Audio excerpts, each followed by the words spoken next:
DD किसान, बदलते भारत की शान।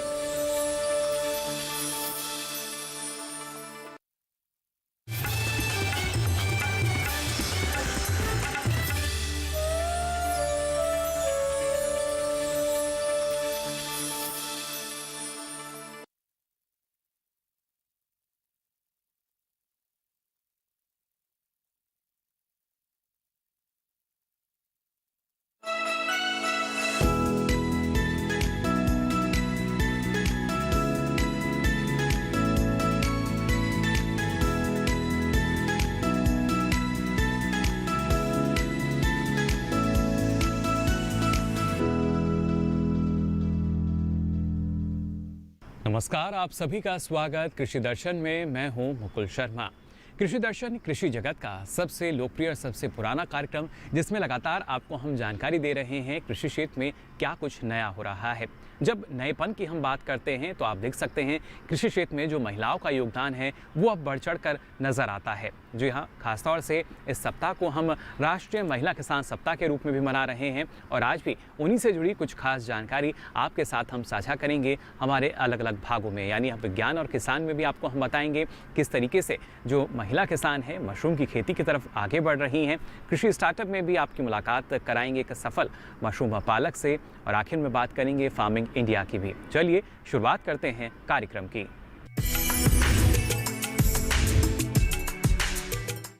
आइए देखते हैं विज्ञान और किसान में आज क्या खास है। किसान बहनों भाइयों, लगातार हम देखते हैं जो हमारे किसान हैं परंपरागत फसलों का अधिकतर तौर पर चयन करते हैं, यानी गेहूं, धान, ऐसी जो फसलें हैं। लेकिन आज आपको हम बताने जा रहे हैं उत्तराखंड के देहरादून की रहने वाली हिरेशा वर्मा के बारे में, जो वैसे तो आईटी प्रोफेशनल हैं लेकिन कृषि क्षेत्र में जुड़कर इन्होंने काफ़ी नाम कमाया। जी हाँ, ये एक कृषि उद्यमी के रूप में अब निखरती जा रही हैं और अपना एक अलग मुकाम जो है हासिल कर चुकी हैं। आपको बता दें, हिरेशा ने शुरुआत की थी मशरूम उत्पादन के लिए बहुत छोटे स्तर पर, लेकिन आज के समय में एक बड़ा मुकाम इन्होंने मशरूम उत्पादन में हासिल कर लिया है। किस तरह का कामयाबी का सफ़र रहा हिरेशा वर्मा का और कैसे मशरूम उत्पादन में ये दूसरे किसानों के लिए आज के समय में प्रेरणा का स्रोत बन चुकी हैं, आइए जान लेते हैं इस रिपोर्ट में।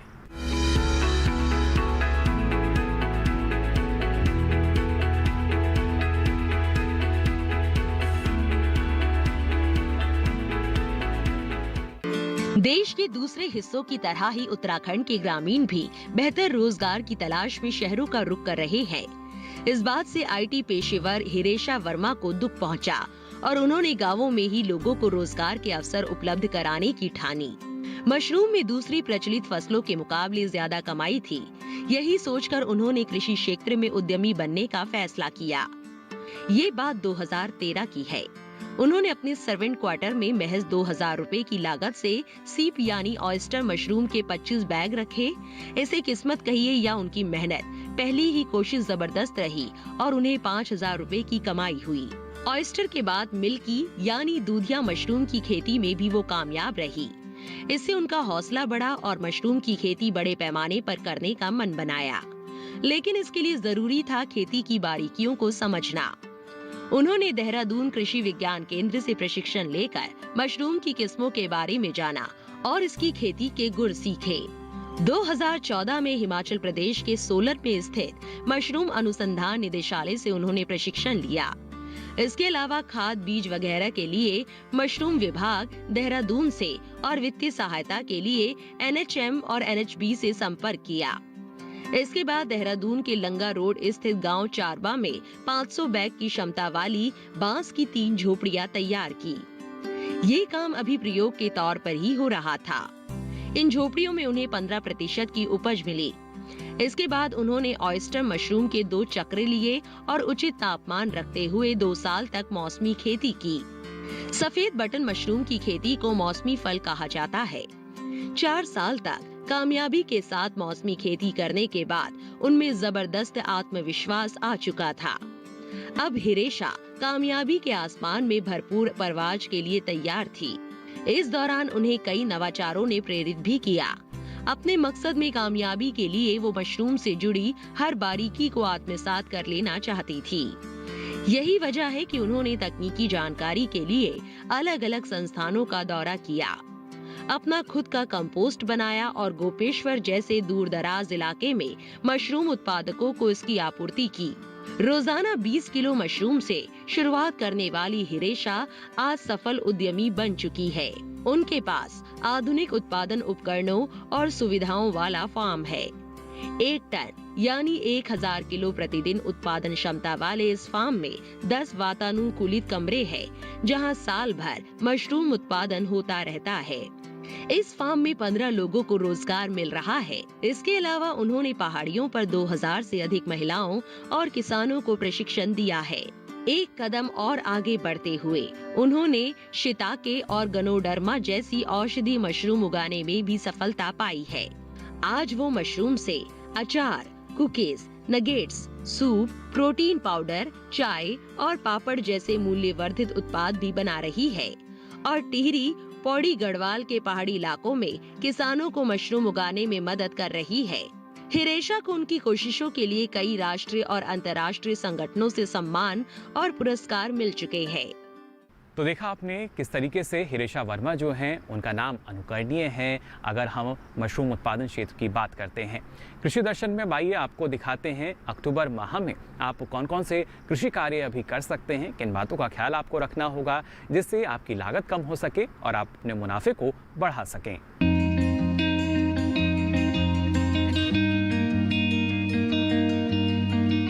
पपीते के पौधों के आसपास यदि जल भराव हो तो जल का तुरंत निकास करें।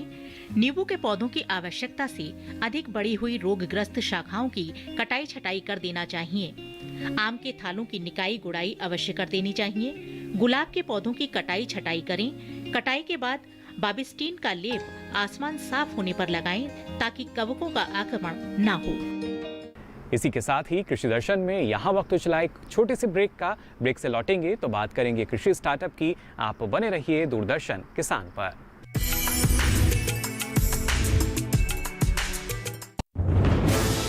कोरोना वायरस के खतरे से बचते हुए फसल की कटाई, बिक्री, खरीद, नई फसल की जुताई और बुआई सुरक्षित हो सकती है अगर हम लगातार हाथों को साबुन और साफ पानी से नियमित अंतराल पर धोते रहें। नाक, मुंह को मास्क, गमछे या कपड़े से ढक कर रखें। आंख, कान, नाक, मुंह न छुएं। आपस में 2 गज की दूरी बनाए रखें।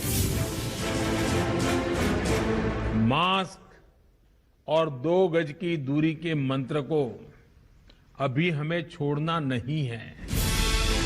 फसलों की बुवाई एवं कटाई करते समय आपस में कम से कम 2 गज की दूरी बनाए रखें। फसल की कटाई करने के बाद छोटे छोटे ढेरों में इकट्ठा करें। कृषि के औजारों की समय समय पर सफाई करें। एक दूसरे के साथ औजारों की अदला बदली न करें। श्रमिकों के शौचालयों और हाथ धोने की जगह की ठीक से सफाई जरूरी है। बुआई, कटाई एवं मड़ाई के दौरान इस बात का ध्यान रखें कि इन स्थानों के आसपास कोई थूके नहीं। कंबाइन, हार्वेस्टर, थ्रेशर, जुताई और बुआई की मशीनों को इस्तेमाल से पहले साफ करें। मशीनों के इस्तेमाल से पहले और इस्तेमाल के बाद हाथ साबुन से साफ करें। वाहनों, बोरियों, थैलियों और पैकिंग के दूसरे सामान की साफ सफाई पर भी खास ध्यान दें। खरीद केंद्र पर आने से पहले किसानों एवं श्रमिकों की जांच। खरीद केंद्रों पर भीड़ न लगाएं एवं किसानों को बारी बारी से बुलाएं।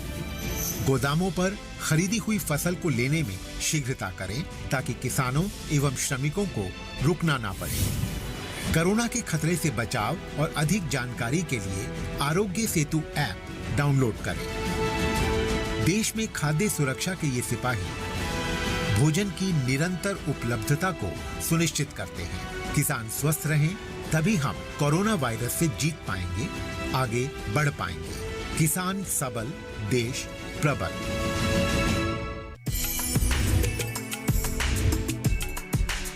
ब्रेक के बाद आप सभी का एक बार फिर स्वागत कृषि दर्शन में। अब आइए देखते हैं कृषि स्टार्टअप में आपके लिए क्या है खास। लगातार आपको हम बता रहे हैं किस तरीके से महिलाओं का योगदान रहा है कृषि क्षेत्र के विकास के लिए। और ख़ासतौर से अगर मशरूम उत्पादन की बात की जाए तो बिहार के दरभंगा ज़िले में गांव पड़ता है मिर्ज़ापुर और यहाँ रहती हैं प्रतिभा झा, जिन्होंने लगातार ना सिर्फ कोशिश की कि कृषि क्षेत्र में वो कुछ नया कर पाएँ, बल्कि ख़ासतौर से मशरूम उत्पादन से जुड़कर उन्होंने अच्छी आय भी हासिल की और अपना एक लक्ष्य उन्होंने निर्धारित किया। किस तरह की आय उन्हें मशरूम उत्पादन से मिली और क्या लक्ष्य उन्होंने निर्धारित किए हैं और कैसे दूसरे किसानों को भी वो जानकारी दे रही हैं, उन्हें प्रशिक्षित कर रही हैं मशरूम उत्पादन के लिए, आइए इस पर डालते हैं ये नज़र।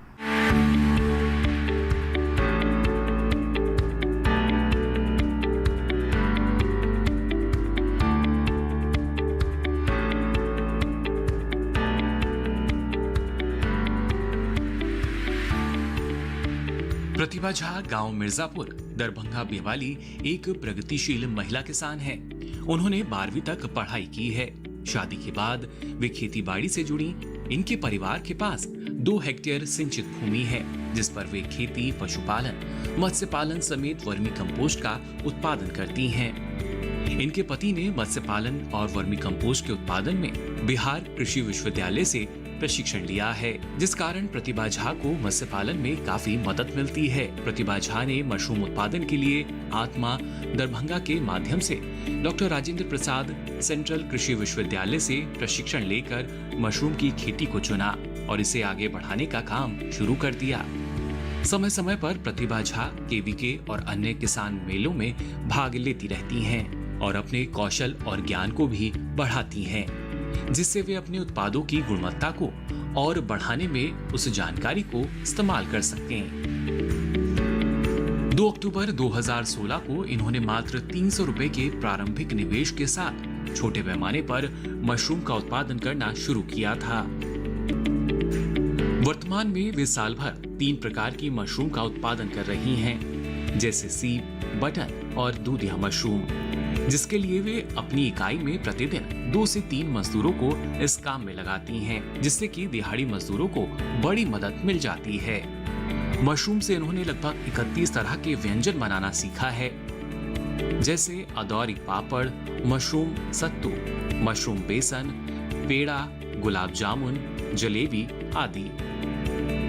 वे प्रतिदिन लगभग 10 किलोग्राम फसल की कटाई करती हैं और 100 से 150 रुपए प्रति किलो पर इसे बाजार में बेचती हैं। वे घर से ही इन उत्पादों को रिटेल मोड में बेचती हैं। इन उत्पादित मशरूमों को बेचकर वे 1000 रुपए कमाती हैं और भविष्य में अपनी मासिक आय को बढ़ाकर 1 लाख रुपए तक करने का इन्होंने लक्ष्य रखा है, जिसके लिए वे लगातार कड़ी मेहनत कर रही हैं। इनकी कड़ी मेहनत के लिए वर्ष 2017 में इन्हें डॉक्टर राजेंद्र प्रसाद सेंट्रल कृषि विश्वविद्यालय द्वारा मशरूम दिवस के अवसर पर बाबू जगजीवन राम पुरस्कार से सम्मानित किया गया।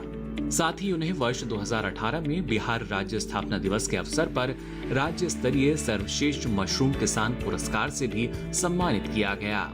इन्होंने अपनी प्रतिभा को अपने गाँव की अन्य महिला किसानों को सिखाया है और उन्हें इससे जुड़ने के लिए प्रोत्साहित भी किया। प्रतिभा झा के इकाइयों से जुड़कर अन्य किसानों को रोजगार भी मिला है, जिससे वे अपने परिवार का भरण पोषण करने में सफल हुए हैं। तो देखा आपने, ना सिर्फ प्रतिभा झा बल्कि और भी कई ऐसी महिलाएं हैं जो कि लगातार मशरूम के जरिए अच्छा मुनाफा ले पा रही हैं। फिलहाल कृषि दर्शन में यहाँ वक्त उछला एक और छोटे से ब्रेक से लौटेंगे तो बात करेंगे फार्मिंग इंडिया की। आप बने रहिए दूरदर्शन किसान पर।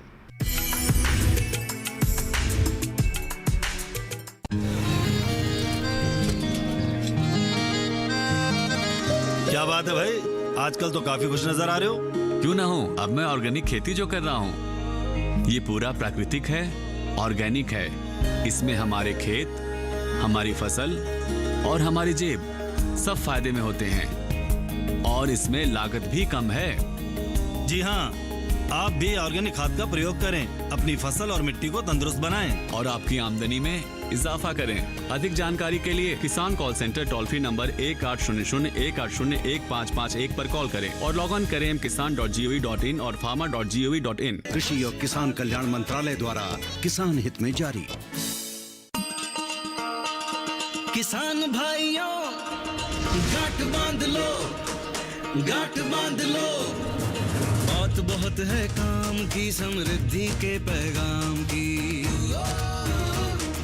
मिट्टी के मिजाज को समझो, मिट्टी के हर राज को समझो, मिट्टी की तुम जांच कराओ, मुफ्त सॉइल हेल्थ कार्ड ले जाओ। कभी मुनासिब बीज लगाओ, सही किस्म की खाद ले आओ, जितनी जरूरी उतनी डालो, सही मात्रा खुद पहचानो, इसको अपना मंत्र बना लो, मिट्टी की सेहत को जानो। बात बहुत है काम की, कम लागत अधिक वरदान की, किसान भाइयों गांठ बांध लो। आज ही मिट्टी की जांच कराएं, राज्य सरकार के कृषि अधिकारी से संपर्क करें और मुफ्त में सॉइल हेल्थ कार्ड पाएं। कृषि और किसान कल्याण मंत्रालय द्वारा किसान हित में जारी। ब्रेक के बाद आप सभी का एक बार फिर स्वागत कृषि दर्शन में। अब आइए बात करते हैं फार्मिंग इंडिया की। किसान बहनों भाइयों, हम सभी जानते हैं कृषि क्षेत्र में पानी का क्या महत्व है। कुछ क्षेत्र ऐसे भी हैं जहां पर समय पर पानी उपलब्ध नहीं हो पाता, सिंचाई समय पर नहीं होती और इस वजह से किसानों को नुकसान झेलना पड़ता है। इन तमाम समस्याओं का समाधान खोजते हुए सरकार ने एक उद्देश्य रखा और वो उद्देश्य था हर खेत को पानी और प्रति बूंद अधिक उपज। इसी को केंद्र में रखते हुए एक नई योजना की शुरुआत की गई जिसे नाम दिया गया प्रधानमंत्री कृषि सिंचाई योजना। इस योजना का किस तरीके से हमारे किसानों को लाभ मिला है और आने वाले समय में भी जो योजना है किस तरीके से किसानों को लाभ पहुंचाएगी, आइए जान लेते हैं इस रिपोर्ट में।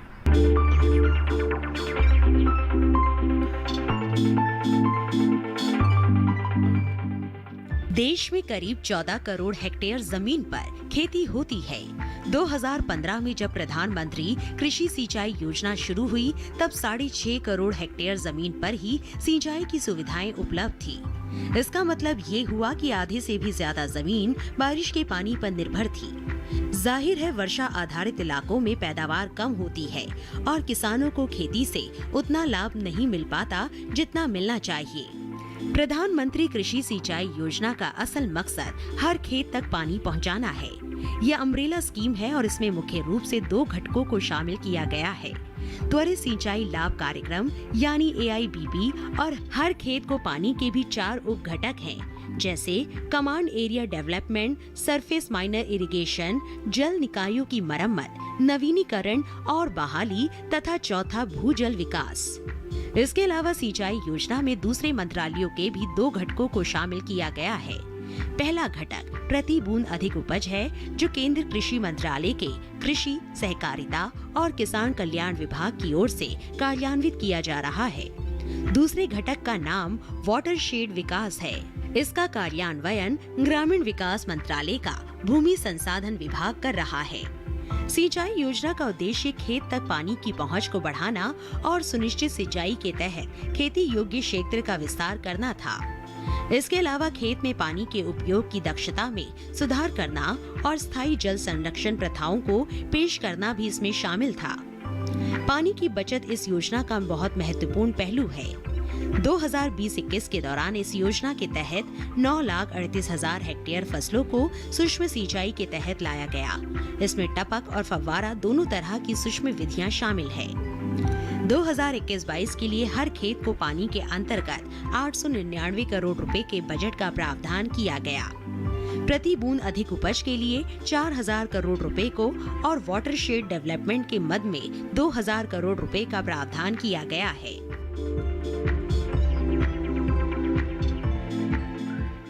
तो ये तो बात हुई प्रधानमंत्री कृषि सिंचाई योजना के बारे में। अब लगातार आपको हम जानकारी देते हैं कृषि क्षेत्र में जो डिजिटलीकरण हुआ है उसका लाभ किसानों को कैसे मिल रहा है। आज खासतौर से मोबाइल ऐप में आपको हम बता रहे हैं किसान रथ ऐप के बारे में। इसका क्या लाभ किसानों को मिल सकता है, आइए जान लेते हैं।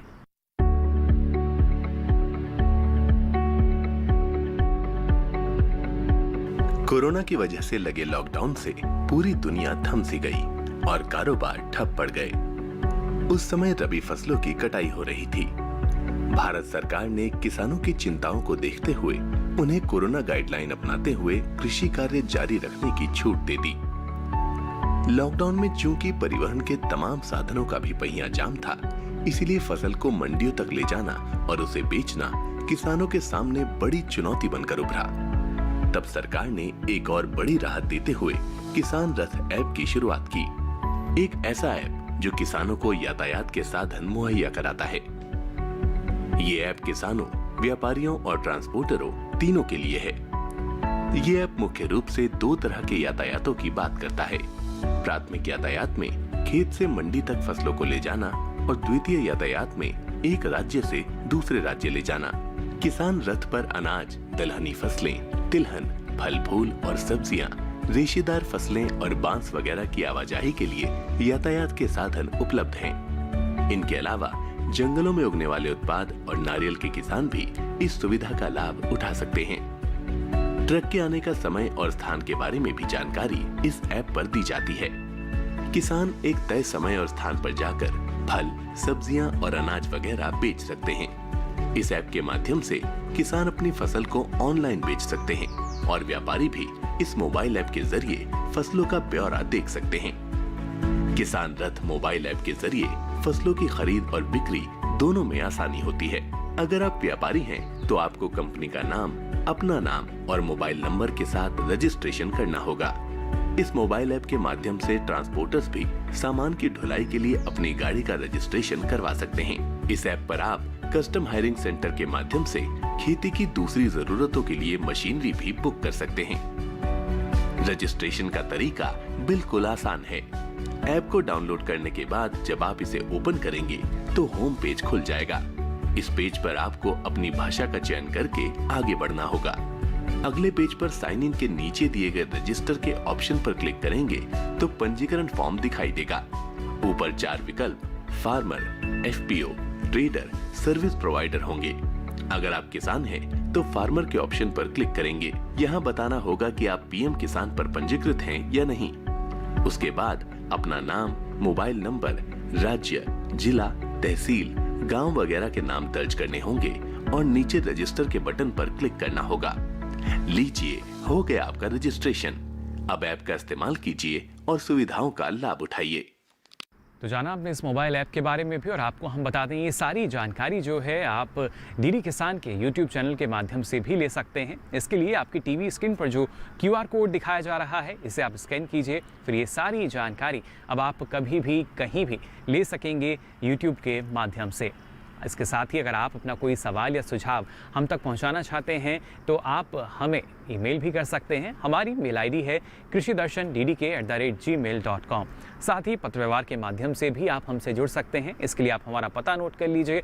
हमारा पता है कार्यक्रम कृषि दर्शन, कमरा संख्या 58, CPC दूरदर्शन, खेलगांव, नई दिल्ली 110049। हमें इंतज़ार रहेगा आपके सवाल और सुझावों का। कृषि संबंधित नई नई जानकारी लेकर फिर होंगे हाजिर। तब तक के लिए दीजिए इजाजत। नमस्कार।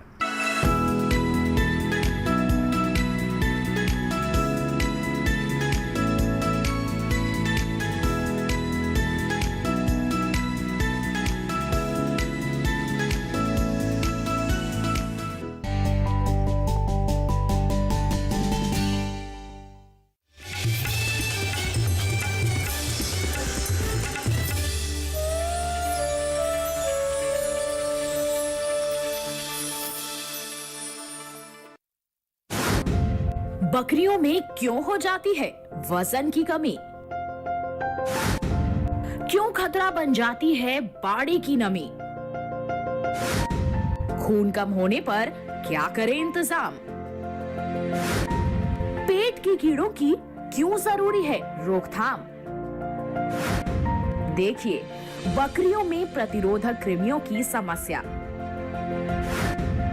अपना पशु चिकित्सक रविवार शाम 6:30 बजे सिर्फ दूरदर्शन किसान पर।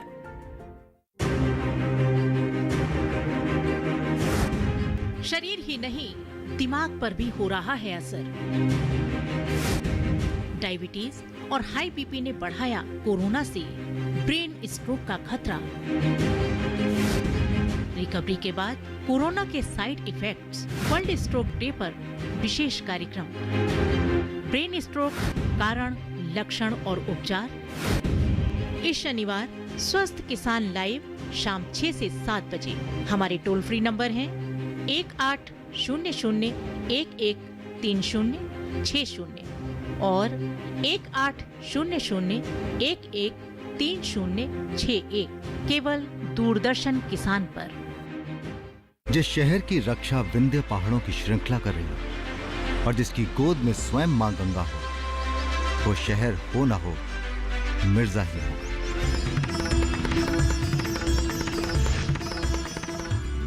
दर्शन होंगे प्राचीन और पूर्वांचल के सबसे प्रतिष्ठित मंदिर मां विंध्यवासिनी मंदिर के। जाऊंगा 18वीं सदी के बने ओझला पुल, मिर्जापुर की शानदार धरोहर। मिर्जापुर की मशहूर कालीन और दरियों की कारीगरी से मैं हूंगा रूबरू।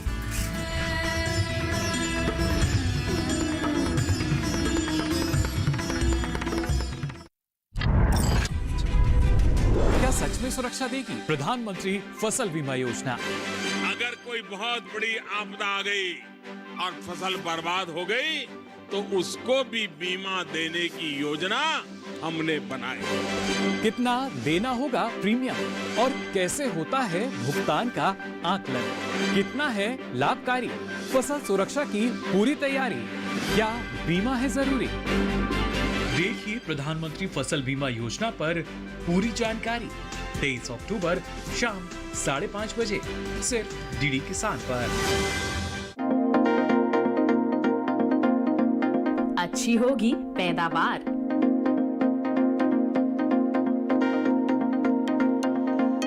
बाजार में मिलेगा उचित दाम,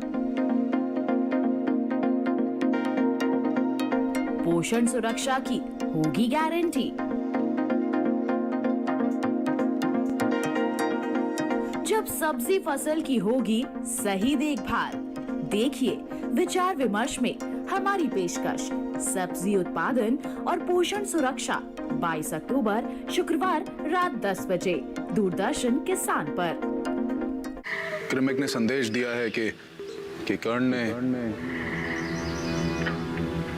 अर्जुन का वध करने की घोषणा कर दी।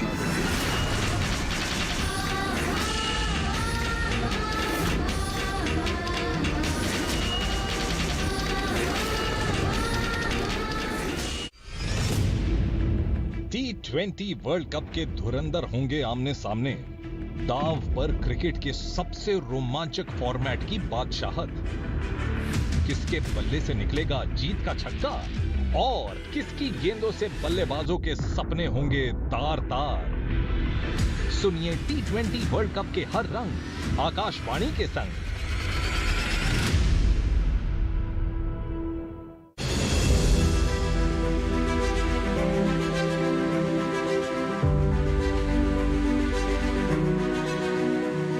मन की बात।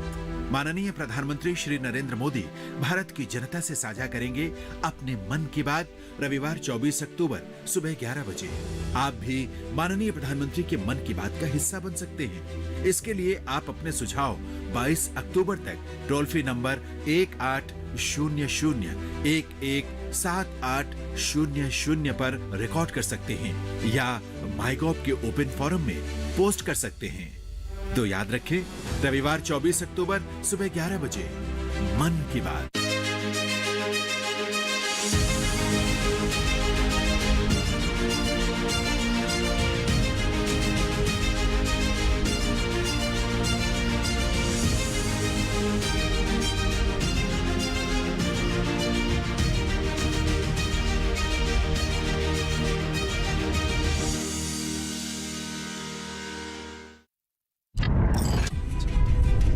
सच में सुरक्षा देगी प्रधानमंत्री फसल बीमा योजना?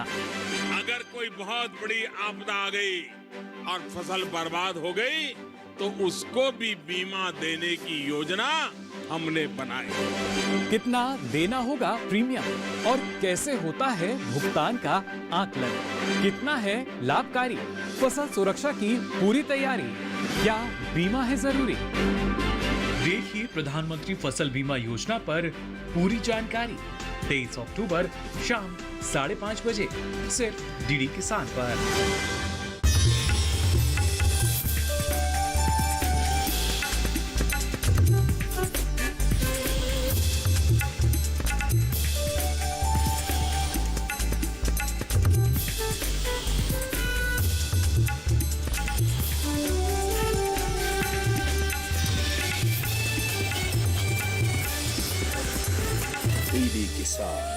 बदलते भारत की शान।